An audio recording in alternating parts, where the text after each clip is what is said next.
नमस्कार, मैं हूं दीपांशु भंडारी। सरकार क्रिप्टो करेंसी को लेकर रेगुलेशन की तैयारी में है। क्यों सरकार को उठाना पड़ रहा है ऐसा कदम? निवेशकों का क्या होगा इसका असर? और भारत में पूरी तरह से क्रिप्टो पर क्या लगने वाली है रोक, या फिर मिल सकती है कुछ राहत? आपके सभी सवालों का जवाब देने के लिए हमारे साथ तैयार हैं जी बिजनेस के मैनेजिंग एडिटर अनिल सिंघवी। और सर, क्रिप्टो क्या होगा अब? पिछले 24 घंटे नहीं, पिछले 20 घंटे से अगर देखें तो एक ही ट्रेंडिंग टॉपिक हर जगह जो दिख रहा है वो इस क्रिप्टो रेगुलेशन को लेकर ही है। दीप, जो ट्रेंडिंग टॉपिक होता है, टॉक ऑफ द टाउन कहा जाता है, ये तो टॉक ऑफ द यूनिवर्स है। बिल्कुल, मतलब जितनी चर्चा क्रिप्टो की हो रही है उतनी शायद किसी और की नहीं, और क्यों ना हो, क्योंकि एक ऐसी चीज है जिसमें बहुत ज्यादा इंटरेस्ट है। बिल्कुल, यंगस्टर्स का सबसे ज्यादा इंटरेस्ट है, और जब वो सुर्खियों में हो किसी न किसी वजह से तो बातचीत होती है। और इस वक्त जो सुर्खियों में है उसकी बड़ी वजह है, और ये वजह काफी लंबे समय से पेंडिंग पड़ी हुई थी। एब्सोल्युटली, कि सरकार अल्टीमेटली क्रिप्टो के बारे में क्या सोचती है और किस तरह के रेगुलेशंस होने चाहिए। इस पर कल देर शाम ये खबर आई है कि सरकार एक बिल लाने की तैयारी में। संसद का जो इस बार शीतकालीन सत्र होगा उसमें बिल पेश किया जाएगा। इस बिल में जो दो खास बातें हैं जो आमतौर पर बताई गई है, पहली बात तो ये है कि इसमें आपके लिए होगा ये कि जो भी प्राइवेट क्रिप्टो करेंसीज हैं उन्हें बैन किया जा सकता है, और साथ ही एक हिंदुस्तान की अपनी सरकार की तरफ से, आरबीआई की तरफ से क्रिप्टो करेंसी होगी। क्रिप्टो नहीं कहूंगा, डिजिटल करेंसी होगी। तो यानी कि जिन लोगों को डिजिटल करेंसी में ट्रेड करना है, इन्वेस्ट करना है, ट्रांजैक्शन करना है, उनके लिए एक ऑप्शन होगा। लेकिन क्रिप्टो करेंसी को लेकर अब कानून बनने की तैयारी में ये सबसे बड़ा बदलाव हुआ है, जिससे कि आम लोगों को जो क्रिप्टो में ट्रेड करते हैं, करना चाहते हैं, लेन देन करते हैं, उसे करेंसी के तौर पर इस्तेमाल करते हैं, उनके लिए क्लैरिटी आ जाए। बड़ा कदम है सर, क्योंकि पहली बार ऐसी कोई चीज पिछले कुछ सालों में सामने आई और अब उस पर रेगुलेशन बनने जा रहा है। इससे पहले कि हम इससे जुड़े सभी मुद्दों पर चर्चा करें, आपकी क्या राय है सर? क्रिप्टोस को लेकर आप किधर हैं? ये बहुत अच्छा सवाल पूछा आपने। मेरी राय न्यूट्रल है। न मैं क्रिप्टो के अगेंस्ट में हूं, न क्रिप्टो के फेवर में हूं। और क्यों ऐसा है?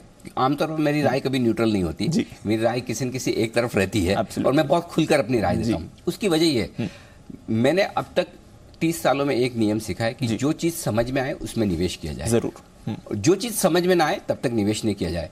हो सकता है बहुत सारे लोग हैं हिंदुस्तान में, 10 करोड़ लोग हैं जो क्रिप्टो में पैसा लगा रहे हैं, समझदार हैं, वो जानते हैं। मैं नहीं जानता। मैं बहुत ऑनेस्टली कह रहा हूं, और क्रिप्टो पर ये शो भी मैं पहला कर रहा हूं। कुछ चीजें ऐसी है जो समझ में आनी बहुत जरूरी है। एब्सोल्युटली। और वो चीजें अगर आपको पता चल जाए कि रूल्स क्या है, रेगुलेशंस क्या है, या क्या होने वाले हैं, उसके बाद आप एक मन बना सकते हैं कि क्रिप्टो के पक्ष में होना चाहिए या विपक्ष में होना चाहिए। आप क्रिप्टो को चालू रहने दें या बैन करें, किसी भी चीज में कोई गलत नहीं है।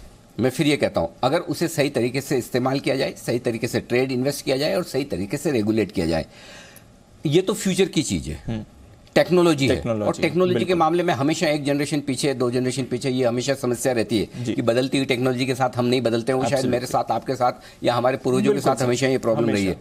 लेकिन इस बात को समझना जरूरी है कि सरकार क्रिप्टो को बैन नहीं कर रही है, क्रिप्टो को रेगुलेट करने जा रही है। ये चीज बहुत इंपॉर्टेंट है। बैन करने में और रेगुलेट करने में बड़ा फर्क है। बैन करने का मतलब यह कि क्रिप्टो बिल्कुल बंद। सरकार ऐसा नहीं कह रही। सरकार कह रही कि हम क्रिप्टो को रेगुलेट करेंगे, किस तरह से क्रिप्टो में ट्रेड किया जाए, क्या अलाउ होगा, क्या अलाउ नहीं होगा, इस बात की क्लैरिटी इस बिल के बाद आ जाएगी। ठीक है, तो चलिए क्लैरिटी का इंतजार करेंगे, पर आप न्यूट्रल हैं? हाँ, मैं न्यूट्रल हूं बिल्कुल। और अगर क्रिप्टो का इस्तेमाल सही तरीके से होता है, उसके जो खामियां हैं, कमियां हैं, या उसके जो दुरुपयोग हैं, उसको लेकर कानून बन जाए, और प्लस जो आम इन्वेस्टर हैं, जो यंगस्टर्स हैं, जो नए इन्वेस्टर्स जो इसमें पैसा लगा रहे हैं, उन्हें यह पता चल जाए कि वो क्या कर सकते हैं, क्या नहीं कर सकते हैं, इन्वेस्ट करने का क्या तरीका होगा, टैक्सेशन क्या होगा, इम्प्लीकेशंस क्या होंगे, लीगल है या नहीं है, ये चीजें पता चल जाए, उसके बाद आप खुलकर करिए। क्या खुलकर करेंगे? बिल्कुल।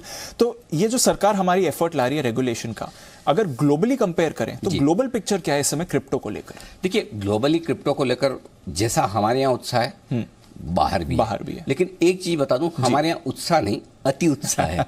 थोड़ा ज्यादा है। हाँ। पहले तो देखिए, आमतौर पर लगभग सारे देश इसी बात से जूझ रहे हैं, जिसमें हिंदुस्तान की सरकार भी जूझ रही।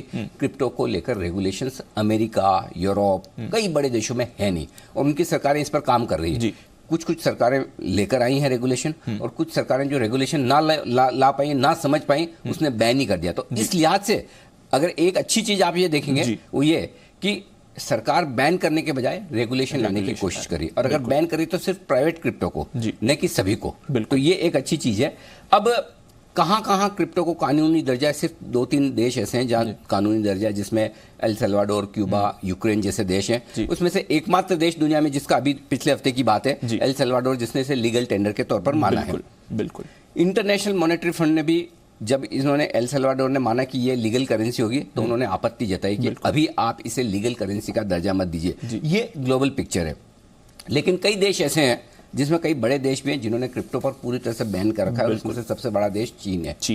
चीन जैसा देश बैन करके बैठा है पूरी तरह से। इंडोनेशिया में पूरी तरह से बैन है, इजिप्ट में पूरी तरह से बैन है। लेकिन कुछ देश ऐसे हैं जहां आंशिक बैन है, जिसमें 2 बड़े देश मैं मानता हूं, वियतनाम और रशिया। यहाँ पार्शियल बैन है। तो कुछ देशों में पार्शियल बैन है, कुछ में बड़े तरीके पर बैन है, और कुछ में पूरी तरह से खुलेआम ट्रेडिंग और लेन देन भी हो रही है। तो सब तरह के देश हैं दुनिया में क्रिप्टो को लेकर। तो ये सिर्फ इंडिया की प्रॉब्लम नहीं है, ग्लोबली भी लोग समझने की कोशिश कर रहे हैं कैसे करें। ग्लोबली सारी सरकारें और सेंट्रल बैंक समझने की कोशिश करेगी क्रिप्टो को किस तरह से रेगुलेट करें। चलिए, तो रेगुलेशन की बात निकली है, तो फिलहाल जो मार्केट है क्रिप्टो का इंडिया में, वो कैसा है सर?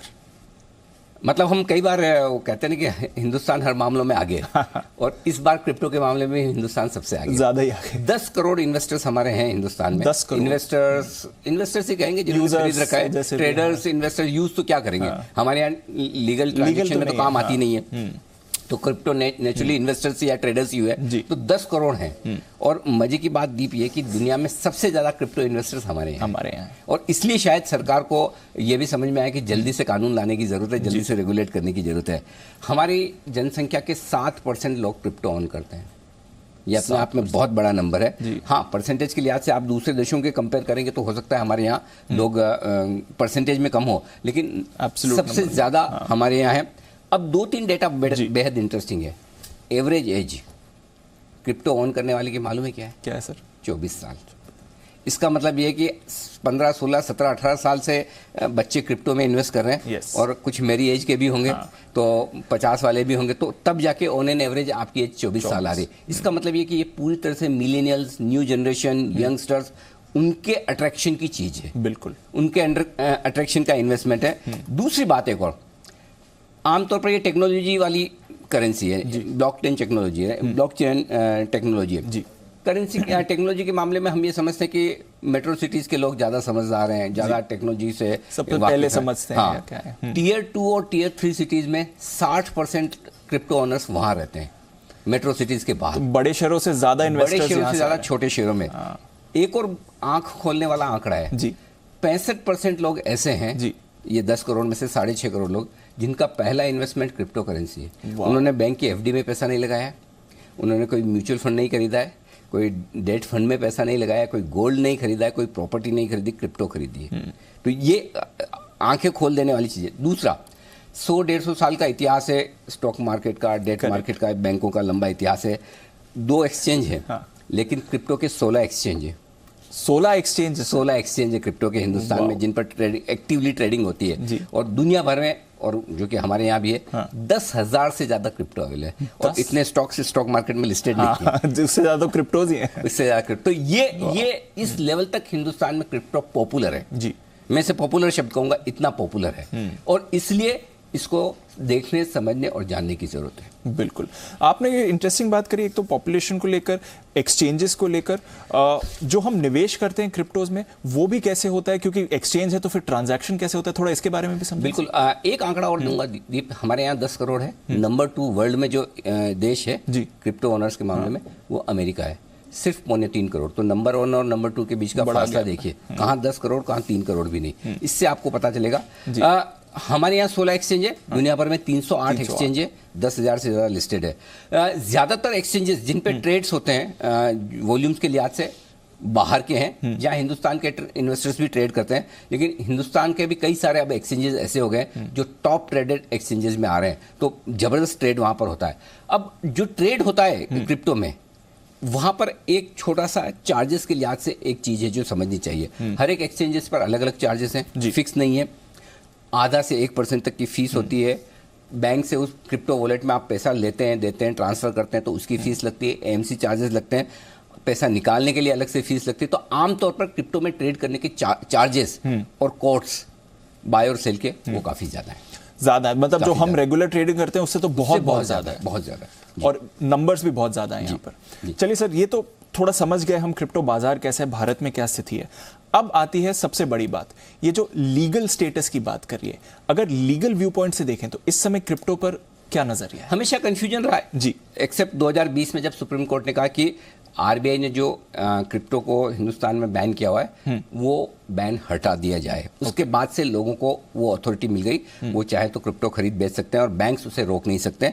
और भारत में क्रिप्टो खरीदना या बेचना अवैध नहीं है, इल्लीगल नहीं है। देखिए, दो शब्द होते हैं, एक लीगल है और एक इल्लीगल नहीं है। तो यहाँ शब्द ये कि इल्लीगल नहीं है, यानी कि आप कर सकते हैं। अब लीगल है या नहीं है, कितना है वो पता नहीं, तो तब से यहाँ पर ट्रेडिंग हो रही है। तो 2020 के बाद से क्रिप्टो में एक्टिवली ट्रेडिंग होने लगी है और इसलिए ऐसे बड़े नंबर्स भी शायद निकल कर आए। ठीक है सर, तो इल्लीगल नहीं है ये क्लियर, 100%। ठीक है, पर आरबीआई का जो व्यू था और सुप्रीम कोर्ट के ऑर्डर से पहले भी उनका व्यू था, कैसे समझे? आरबीआई की चिंता इस बात को लेकर के क्रिप्टो करेंसी के चलते इकोनॉमी में थोड़ी अनसर्टेनिटी, इंस्टेबिलिटी हो सकती है, उतार चढ़ाव हो सकता है, क्योंकि आरबीआई का काम करेंसी मैनेज करने का है, राइट। तो आरबीआई के डोमेन में अगर करेंसी है और कोई और करेंसी आकर वहां ट्रेड होता है, ऊपर नीचे होते हैं, क्रिप्टो तो आप जानते हैं उनकी आदत है 20, 30, 40% एक दिन में ऊपर नीचे हो जाता है। हमारे यहाँ 40% रुपए को ऊपर नीचे होने में 10-10 साल लग जाए तब भी नहीं होता है, राइट। सो और उसका असर महंगाई पर पड़ सकता है, फॉरेन रिजर्व्स पर पड़ सकता है, क्योंकि जब आप क्रिप्टो खरीदते हैं तो आप रुपये में भले ही खरीद रहे हो लेकिन वो डॉलर में कन्वर्ट होके जाता है।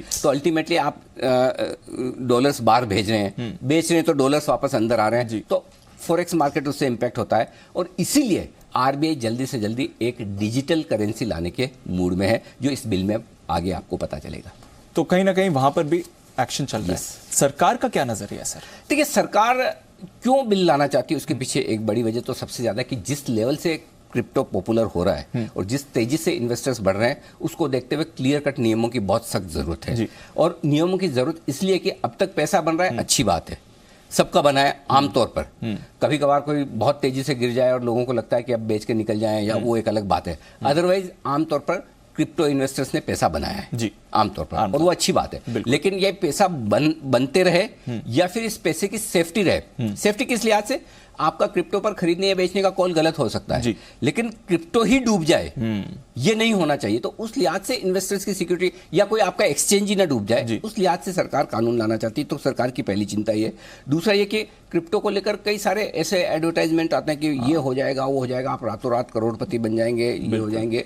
तो वो बन भी रहे, ऐसा नहीं कि नहीं बन रहे, बहुत लोग बनते हुए देखें, लेकिन आपको रियलिस्टिक विज्ञापन देने चाहिए, ऐसा सरकार का मानना है। तीसरी बात यह कि क्रिप्टो के इस्तेमाल को लेकर, देखिए, क्रिप्टो से ज्यादा दिक्कत क्रिप्टो के इस्तेमाल को लेकर है। ऐसा नहीं कि हर आदमी वही कर रहा है, लेकिन कुछ काम ऐसे हैं, इलीगल काम है जिसमें टेरर फंडिंग होती है, हवाला होते हैं, बहुत सारी ऐसी चीजें होती है जिसमें क्रिप्टो का इस्तेमाल आसानी से होता है, और उसके कुछ कुछ मामले सामने आए, तो उसको लेकर सरकार को थोड़ी चिंता है। दूसरा ये कि सरकार भी जानती है इस पे रोक लगाना संभव भी नहीं है और लगानी भी नहीं चाहिए, लेकिन इसके ठीक ठाक से रेगुलेशन बन जाए और इसीलिए ये गलत हाथों में न जाए, ये भी प्रधानमंत्री मोदी का मानना है। और आरबीआई, सेबी और सरकार, ये तीनों इसी बात को लेकर चिंतित है कि क्रिप्टो का गलत इस्तेमाल नहीं होना चाहिए। तो दोनों चीज में फर्क समझिए, क्रिप्टो के इस्तेमाल को लेकर प्रॉब्लम है, न कि क्रिप्टो को लेकर प्रॉब्लम। इन दोनों में बड़ा फर्क है। हाँ। अगर आप और मैं क्रिप्टो में एकदम प्रॉपर ट्रेड कर रहे हैं, इन्वेस्ट कर रहे हैं, तो उसमें दिक्कत नहीं है। दिक्कत यह कि अगर उसके गलत इस्तेमाल, गलत काम के लिए उसका भुगतान, लेन देन किया जाए तो समस्या है। तो इसलिए रेगुलेशन जरूरी है। पर कुछ तो अच्छा होगा क्रिप्टो के बारे में, इतना क्रेज है, इतने सारे क्रिप्टोज हैं, इतना बढ़ गया है, कुछ तो इसमें अच्छा भी होगा सर? नहीं, कुछ नहीं दीप, बहुत कुछ अच्छा है, बहुत कुछ अच्छा है। देखिए, ये बात सही है। एक तो ये कि ये नए जमाने की करेंसी है जी। एक जमाना था जब वो सिक्के, कॉइन और मतलब किसी जमाने में तो कोडियां चलती थी, बिल्कुल, वहां से हम डिजिटल करेंसी पे आ गए, ऑनलाइन ट्रांसफर पर आ गए। ये फ्यूचर है, ब्लॉकचेन टेक्नोलॉजी फ्यूचर है, बिल्कुल करेक्ट। हाँ। तो नए जमाने पर बनाए, नई तकनीक पर, नई टेक्नोलॉजी पर बनाए, इससे आप इनकार नहीं कर सकते। दूसरी इसकी सबसे बड़ी एक और खासियत है कि अगर कोई भी दो लोग ट्रेड कर रहे हैं, दो लोग ट्रांजेक्शन कर रहे हैं, ट्रांसफर कर रहे हैं, तो इसमें किसी तीसरे को पता नहीं। आजकल की नई जनरेशन हो, इट्स माय लाइफ जी, है ना, मैं जो करना चाहूँ करूंगा, मैं कुछ भी करूँ, किसी को क्यों पता चले, ये आमतौर पर लोगों की धारणा होती है। उस लिहाज से आप कोई भी ट्रांसफर कर रहे हैं, कोई भी ट्रांजैक्शन कर रहे हैं, किसी सरकार या किसी रेगुलेटर का हस्तक्षेप नहीं है और पूरी की पूरी प्राइवेसी। आपके जो भी ट्रांजैक्शन होते हैं वो गोपनीय है, किसी को पता नहीं चलता, नाम नहीं पता चलता, किसने किसको भेजा ये पता नहीं चलता। तो ये बहुत सारी चीजें ऐसी है। और इसमें एक और सबसे बड़ी बात ये वॉल्यूम हैंडल करना। आज डॉलर छापने में, रुपए छापने में, बैंकिंग सिस्टम में भी एक लेवल के ऊपर कितना आप बर्डन डाल सकते हैं, एब्सोल्युटली वो लिमिटेशन है। क्रिप्टो में शायद वो लिमिटेशन ना रहे टेक्नोलॉजी की वजह से, तो वो बड़े फायदे हैं। पर क्योंकि इतनी नाराजगी है और काफी क्लोजली भी इसे देखा जा रहा है, तो क्या नापसंद है या क्या खराबियां हैं क्रिप्टो को लेकर? देखिए, खराबियां तो क्रिप्टो को लेकर कम है, क्रिप्टो के इस्तेमाल को लेकर ज्यादा है कि गलत कामों में इसका इस्तेमाल होने की खबरें आती है। क्रिप्टो को लेकर कई सारे फ्रॉड और स्कैम के मामले भी आए हैं। ऐसा नहीं कि दूसरी एसेट क्लास में नहीं आते, कि सोना चोरी नहीं हो जाता है, इक्विटी में नहीं होता, हर जगह होता है, लेकिन यहाँ भी है। एक जो सबसे बड़ी समस्या क्रिप्टो को लेकर है, अगर वो शायद ना हो तो बहुत लोगों को इससे कंफर्ट हो, और वो कि नाम तो लगता है करेंसी, लेकिन उतार चढ़ाव किसी भी मिड कैप स्मॉल कैप पैनी शेयर से भी ज्यादा है। जिस लेवल करेंसी कभी इतनी ऊपर नीचे नहीं होती, करेक्ट। सो वो जो वोलेटिलिटी है, उस वोलेटिलिटी को लेकर कई लोगों को चिंताएं भी है और उस पर सवाल भी है। ट्रांजैक्शन चार्जेस बहुत ज़्यादा हैं, जो कि इवेंचुअली शायद धीमे धीमे कम होंगे। और एक और जो सबसे बड़ी समस्या है वो है कि किसी भी सरकार या सेंट्रल बैंक, ना सिर्फ इंडिया में, इंडिया के बाहर भी, इन पर किसी तरह का कोई डायरेक्टली या इनडायरेक्टली कंट्रोल नहीं है। यही इसकी पॉजिटिव चीज़ भी है और यही इसकी सबसे नेगेटिव चीज़ भी है।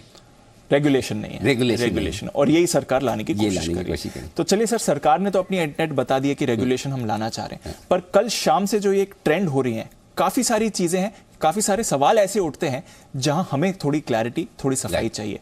ये कौन से सवाल उठ रहे हैं अब ये जो सरकार ने बात? इस पूरे शो का सबसे खास पॉइंट ये है दीप जी, कि कौन कौन सी बातें ऐसी जो क्रिप्टो को लेकर बेहद साफ होने की जरूरत है। क्योंकि जो रूल बनने जा रहा है, जो नियम कानून बनने जा रहा है, वो ये कह रहा है कि प्राइवेट क्रिप्टो को बैन किया जाए, उन्हें बंद किया जाए। किन क्रिप्टो को आप प्राइवेट मानेंगे और किन को प्राइवेट नहीं मानेंगे? बिल्कुल, क्योंकि अगर आप बाहर की भाषा से देखें तो कोई बिटकॉइन, कोई इथेरियम वो प्राइवेट क्रिप्टो नहीं है, वो पब्लिक क्रिप्टो है एक तरह से। अच्छा, हाँ, हमारे लिए हम ये समझ सकते हैं जो सरकार करेंसी दे रही वो पब्लिक करेंसी है, बाकी सारी प्राइवेट करेंसी है, लेकिन क्रिप्टो में उसे ऐसा नहीं माना जाता। क्रिप्टो की डेफिनेशन अलग है, और अगर आप क्रिप्टो की डेफिनेशन से जाए तो फिर आपका बिटकॉइन, इथेरियम या कुछ और जो करेंसीज और जो कॉइन्स हैं वो इस भाषा में नहीं आते, इस दायरे में नहीं आते, तो शायद फिर दिक्कत ना हो लोगों को। फिर तो टेंशन की बात, फिर तो टेंशन की बात नहीं। तो फिर तो ऐसे लोग जो आप में सोचें कि चलो अपनी भी एक क्रिप्टो करेंसी बनाते हैं, और बना दी, लॉन्च कर दिया, बाद में पता चला गायब हो गए, कौन किसके कॉइन लेके गया पता नहीं। तो प्राइवेट और पब्लिक क्रिप्टो आप किसे मानेंगे? सबसे पहली क्लैरिटी सरकार से इस बिल में इस चीज की जरूरत है। दूसरी चीज, क्रिप्टो दो कामों में इस्तेमाल होता है। एक ट्रांजैक्शन, लेन देन, जैसे मैं आपको नोट दूं, आप मुझे नोट दें, या मैं अपने बैंक अकाउंट से आपको पैसे ट्रांसफर करूं, आप मुझे करें, तो क्या ट्रांजैक्शन पर बैन होने का? हाँ। या फिर इसे इन्वेस्टमेंट के तौर पर आप खरीद या बेच नहीं सकते? ओके, दोनों में फर्क है। करेंसी के तौर पर आप खरीद बेच सकते हैं। मैं अगर विदेश यात्रा के लिए जा रहा हूं, मैं डॉलर खरीदता हूं, डॉलर में मैं भुगतान करता हूं, पैसा लेता देता हूं, ये हो गया। लेकिन क्या डॉलर में मैं इन्वेस्टमेंट कर सकता हूं? एज ए करेंसी मुझे डॉलर में इन्वेस्ट करना अलाउ नहीं है भारत के कानून के हिसाब से। तो जो सरकार बैन करने की सोच रही है, ये क्लैरिटी आनी जरूरी है कि सिर्फ लेन देन पर बैन होगा या एज एन इन्वेस्टमेंट पर भी बैन होगा। ठीक है सर। तीसरी चीज जो सबसे इंपॉर्टेंट, जिन लोगों ने पहले से ले रखी है, अभी तक तो बैन नहीं है जी, उनका क्या होगा? एब्सोल्युटली, उनको एक एग्जिट रूट मिलना चाहिए जी, समय से वो निकल पाए, इसकी सुविधा होनी चाहिए। तो उस पर क्लैरिटी आनी चाहिए कि उन्हें कब तक समय है, अगर बैन कर रहे हैं तो, और नहीं कर रहे हैं तो बहुत अच्छी बात है। रेगुलेट कौन करेगा जी? क्या कोई सरकार रेगुलेट करेगी, कोई मंत्रालय होगा, कोई आरबीआई करेगा, या कि सेबी की तरह कोई एक नया रेगुलेटर आएगा जो क्रिप्टो को रेगुलेट करे? बिल्कुल। या आरबीआई के अंडर में कोई एक अलग डिपार्टमेंट हो? कुछ ना कुछ वैसा होना चाहिए कि किसके अंडर में आज क्रिप्टो को लेकर, सपोज आपने किसी एक्सचेंज से क्रिप्टो खरीदा और आपको कोई समस्या, आप किसके पास जाके कंप्लेन करेंगे? अभी तक सब ठीक चल रहा है इसलिए ठीक है। अगर किसी दिन कोई एक्सचेंज उड़ गया, आप किससे जाके कंप्लेन करेंगे? फिर तो आप कहेंगे कि सरकार तो सो रही थी। तो एक रेगुलेटर होना जरूरी है। उसके बाद सबसे इंपॉर्टेंट चीज है, सरकार क्रिप्टो को क्या मानती है। ये क्लैरिटी अगर आ गई ना, तो 90% प्रॉब्लम सोल्व। सरकार क्रिप्टो को एक करेंसी मानती है, लेन देन की करेंसी, चलो ये करेंसी है, या फिर इसे एक एसेट क्लास मानती है जी, gold, silver, property, fix income, mutual funds, equity, इस तरह से एसेट क्लास मानती है। तो सरकार क्या मानती है, ये चीज क्लियर होनी चाहिए। तो ये सबसे 5 बड़ी चीजें हैं दीप, जो क्लैरिटी चाहिए। इसके बाद एक छोटी सी चीज है, वो भी मैं बता दूं कि भाई क्रिप्टो पर टैक्स कैसे लगेगा। आमतौर पर अगर मैं आपको पैसे लेते देता हूं तो कोई टैक्स लगता नहीं जी, टैक्स तब लगता है जब मैं कुछ कमाई करूं जी। तो अगर मैं सिर्फ करेंसी के तौर पर क्रिप्टो को यूज कर रहा हूं तब तो पैसा नहीं लगना चाहिए। लेकिन अगर मैं इन्वेस्टमेंट के तौर पर क्रिप्टो को ले रहा हूं तो क्या जीएसटी लगेगा जी, क्या एसटीटी लगेगा, short term long term capital gain होंगे, क्या होंगे तो कितने समय वाले होंगे, 1 साल का रूल होगा, 3 साल का होगा, उस पर टैक्स की रेट क्या होगी। और ये जो एक आखिरी चीज जो हो सकती है जिस पर सरकार सोच सकती है कि, और जो सारे क्रिप्टो ओनर्स को पसंद आएगा कि अगर करेंसी है और करेंसी को लेने देने में टैक्स आज भी नहीं लगता तो इसमें भी क्यों लगे, टैक्स लगे ही ना, वो भी ऑप्शन हो सकता है। तो ऐसा भी हो सकता है। हाँ, क्यों नहीं हो सकता। तो टैक्स लगेगा नहीं लगेगा, कितने समय में आप इसको लॉन्ग टर्म शॉर्ट टर्म मानेंगे, एसेट मानेंगे नहीं मानेंगे, और क्या ये टैक्स फ्री भी हो सकता है, हालांकि करेगी नहीं सरकार, चांसेस कम है, लेकिन ये सारे ऑप्शन है जो आपको देखने होंगे। तो ये बड़े सवाल निकल कर आते हैं जहां पर क्लैरिटी है, ये जवाब जानना जरूरी है। काफी सारी बातें ऐसी। एक सवाल सर जो सबके मन में बना ही हुआ है, और स्पेशली पिछले 12 घंटे से बना हुआ है, जिनके पास है वो क्या करें? इंतजार। हाँ, इंतजार इस बात का करें कि सरकार जब ये बिल रखती है इस बिल में क्या बातें आती है। क्योंकि देखिए सरकार ने जो बिल लाने की बात कही उसी से 20, 25, 30% क्रिप्टो गिर गई। तो एक जो नी जर्क रिएक्शन आना था वो आ चुका। बहुत सारे लोग कहते हैं हमने शो किया, हमने बताया इसलिए गिर गए। पहली चीज तो ये गलतफहमी मुझे बिल्कुल भी नहीं है। और दूसरी चीज, अगर देश भर की क्रिप्टो करेंसी सिर्फ मेरे 5 मिनट के बोलने की वजह से गिर जाए तो फिर उस करेंसी में दम नहीं है। सही बात है, बिल्कुल सही क्योंकि मुझे मेरी ताकत पता है। तो देखिए नो डाउट इस तरह की खबरें अगर एलन मस्क साहब के ट्वीट से इतनी बढ़ सकती है, घट सकती है, तो ये तो क्या है, खबरें हैं जी, जब भी आएंगी उसके बेसिस पे। कल को समझिए जब सरकार का कानून आता है और सरकार ये कहती है कि ना पब्लिक क्रिप्टो करेंसीज अलाउड है, तो फिर क्या दिक्कत है, बढ़ भी जाएगी। तो मेरा पॉइंट है कि जो नी जर्क रिएक्शन आना था वो आ गया। अब जिसके पास है वो पैनिक ना करें। ओके, पैनिक जो होना था एक बार हो गया, अब आप रखिए, देखिए अगर सरकार पूरी तरह से सब पर बैन करती है तो फिर आपके लिए वो रिस्क है, आपके लिए बेचना मुश्किल होगा, फिर नीचे बेचना पड़ेगा। आप वो रिस्क नहीं लेना चाहते तो आप अपना डिसीजन लें। और अगर आपको लगता है नहीं, मैं उम्मीद रखता हूं कि 6 लाख करोड़ 7 लाख करोड़ रुपए लगे हुए हैं हिंदुस्तान के लोगों के, छोटा अमाउंट नहीं है, बिल्कुल 10 करोड़ इन्वेस्टर्स हैं, तो सरकार इस पर सोच समझ कर फैसला लेगी और शायद पूरी तरह से बैन ना हो या फिर एक एग्जिट करने का मौका मिलेगा, तो आप होल्ड करिए। सो मेरा ये मानना है कि अब इस लेवल पर आकर आपको पैनिक में कोई किसी तरह का डिसीजन नहीं लेना चाहिए, सोच समझकर शांति से डिसीजन ले। ठीक है, सोच समझकर शांति से डिसीजन ले। एक सवाल और पूछने का मन कर रहा है, पूछूं कि नहीं? हाँ, नहीं प्लीज पूछिए ना। आप खरीदेंगे क्रिप्टो? बहुत अच्छा सवाल है और सबसे मुश्किल भी। दीप, इस सवाल का जवाब हाँ हो सकता है। हाँ हो सकता है, सरप्राइज होंगे। हो सकता है। क्यों? देखिए मैं एक चीज बताऊं, मैं मेरी जिंदगी में किसी भी चीज को लेकर आंख कान नाक बंद करके नहीं रहता जी। और हर रोज हमें स्टॉक मार्केट में कुछ ना कुछ सीखने को मिलता है, जिंदगी में सीखने को मिलता है। हो सकता है क्रिप्टो फ्यूचर की चीज है, इसलिए मैं आंखें बंद करके नहीं रहूंगा। मुझे अगर जिस दिन समझ में आ गया पूरी तरह से कि क्रिप्टो में क्या प्रॉब्लम्स हैं, क्या पॉजिटिव्स है, दोनों चीज समझ में आ गई, उस दिन शायद मैं निवेश करूं। तो मुझे क्या चाहिए? मुझे क्लैरिटी चाहिए कि देश का कानून क्रिप्टो को लेकर क्या कहता है। ठीक है, अगर मैं as an asset class crypto में निवेश करता हूं तो क्या टैक्सेशन मेरे क्या होंगे, कहीं कहीं मैं कोई ऐसा काम तो नहीं कर रहा जो इलीगल है। करेक्ट, ये 3-4 चीजें मुझे पहले समझनी है उसके कानून से लेकर। उसके बाद अगर कोई क्रिप्टो के म्यूचुअल फंड्स आ जाएं, कोई क्रिप्टो के ईटीएफ्स आ जाएं जी, तो 100% एक अपने पोर्टफोलियो का हिस्सा होना चाहिए।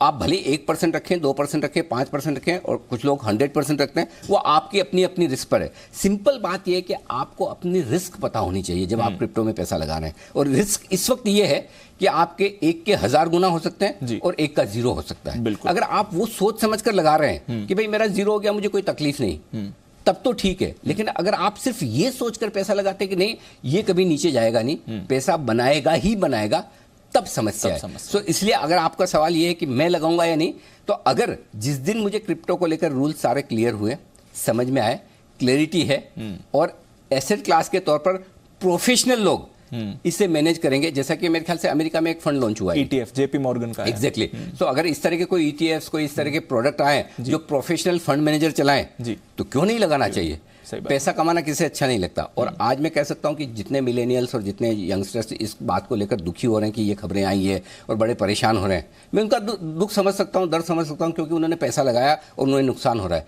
लेकिन अल्टीमेटली देखिए, कोई भी चीज दुनिया में ऐसी नहीं जो आपको लंबे समय तक इजी मनी बनाकर देती है। एब्सोल्युटली। पैसा कमाने के लिए बहुत मेहनत करनी पड़ती है। बिल्कुल। अगर किसी को गलत फहमी है तो और किसी से न पूछे, अपने पिताजी से पूछे। बिल्कुल, है ना, और किसी से, तो आपको पता चल जाएगा कि पैसा कमाना कितना मुश्किल है। थोड़े समय के लिए आप आसानी से बना सकते हैं, लेकिन लंबे समय तक पैसा बनाने के लिए बहुत मेहनत करनी पड़ती है। और इसीलिए क्रिप्टो जब रेगुलेट होगा तब भी हो सकता है आपका पैसा बने, लेकिन उतना और उस स्पीड से नहीं जो अब तक बनता है। बिल्कुल। तो चलिए, बहुत बहुत शुक्रिया सर, क्योंकि काफी सवाल लोगों के उठे हैं इस मुद्दे को लेकर और आपने क्लैरिटी से हमें समझाया। सरकार की तरफ से भी अभी काफी बातें हैं जहां पर हमें और थोड़ी क्लैरिटी, सफाई चाहिए। आशा करते हैं कि जब ये बिल पार्लियामेंट के सामने आता है तो ये सारी चीजें हमें पता चलेंगी। बहुत बहुत शुक्रिया आप सभी का हमारे साथ जुड़ने के लिए। क्रिप्टो अब क्या होगा, ये है हमारा बड़ा सवाल। आगे भी इंतजार रहेगा इसके क्लैरिटी का, बट फिलहाल बस इतना ही। बहुत बहुत शुक्रिया आपके साथ।